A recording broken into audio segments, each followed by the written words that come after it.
Paamuhin ang lahat ng taong nakatingin sa iyo o paamuhin ang taong lahat na nasa paligid mo. Gawin mo lamang ito sa iyong pagpaligo sa araw-araw. Hello mga guys, kumusta kayo? Panibagong araw, panibagong video na naman tayo.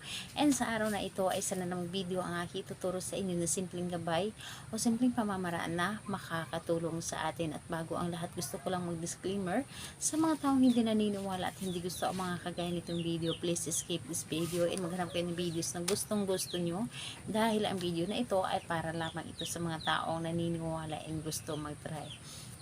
Sa lahat po ng mga nagko-comment dito sa aking video, dito sa loob ng aking channel, mag-ingat sa lahat ng mga nagre-reply sa inyo na dinadala kayo sa kanilang WhatsApp mo app upang makaiwas po tayo sa scam. Ngayon po ituturo ko sa inyo paano mapapaamo natin ang mga taong nasa paligid natin. Halimbawa na lamang na merong tao na parang ang bigat ng loob sa atin, dahil hindi natin yung maiiwasan na meron talagang tao na mabigat ang loob sa atin, lalo na kapag may inggit o lihim na galit. So mapapaamo natin sila, yung tipong mawawala yung galit sa atin, para bang ang gaan ng loob nila sa atin, na para bang ang gustong gusto nila na kaibiganin ka, kausapin ka, o yung tipong meron tayo kasing ugali na kapag hindi pa natin nakikilala ang isang tao, ang sama ng approach natin sa kanila, or sabihin natin na maldita siya, stricta siya, yung tipong mga ganon. Pero kapag nakilala natin ang isang tao, nasasabi natin mabait. So ganon po ang ating gagawin, na para bang magdalawang isip sila na papansin sa inyo, pero napakabait mo pala at napakagaan ng loob nila sa inyo. So ganito po ang inyong gawin sa araw-araw, bawat pagligo ninyo. Sa isang timba or isang balding tubig na pampaligo po ninyo, yung balding pampaligo po ninyo, yung tubig na yon, ito po ay inyong dadasalan ninyo ito ng isang Ama Namin, isang Aba Ginoong Maria, at isang sumasampalataya. At kung hindi ninyo ito alam ang dasal na ito, pwede ninyong hanapin sa Google. Mag-Google po kayo. So mag-Google kayo, doon ninyo mahahanap ang isang Ama Namin, isang Aba Ginoong Maria, at isang sumasampalataya.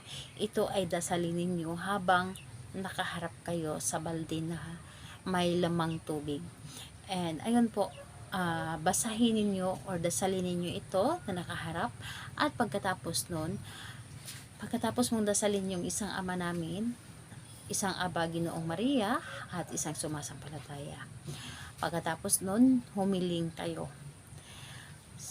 Sa pamamaraan ng pampaligong tubig na ito, ikaw ay magsilbi na daan para ang taong nasa paligid ko ay lahat sila ay magiging mabait sa akin, lahat sila ay magiging maamo sa akin, lahat sila ay magiging magaan ang loob sa akin at magiging close ko. Yung tipong sasabihin mo lahat ang gusto mo. So kapag nasabi mo na ito lahat, hipan mo ng 3 beses ang balde or ang tubig na nasa loob ng balde na iyong pampaligo. Hipan mo ito ng pakros. So 3 beses mo itong hipan at i-claim mo talaga sa iyong sarili na ito ay gagana. Kailangan na hindi lamang ito basta-basta gawin, kundi nanggagaling mismo sa ating puso kung gaano natin kagusto na lahat ng tao na nasa paligid natin ay magiging mabait sa atin. So ayun po, pagkatapos nun ay maligo ka na, i-claim mo sa iyong sarili na ito nang dahil sa tubig ay magiging mabait sila. Pwede mo itong gawin araw-araw. And ayun po, kung gusto niyo magdagdag, basta importante ay nadasalan ninyo ang tubig na nasa loob ng balde. And kung gusto niyo magdagdag ng tubig pa, wala po itong problema as long na naligo niyo na yung nadasalan ninyo. So ayun po, kahit anong araw po pwede itong gawin at oras pwede itong gawin. Salamat po sa inyo. Bye bye everyone. God bless us all.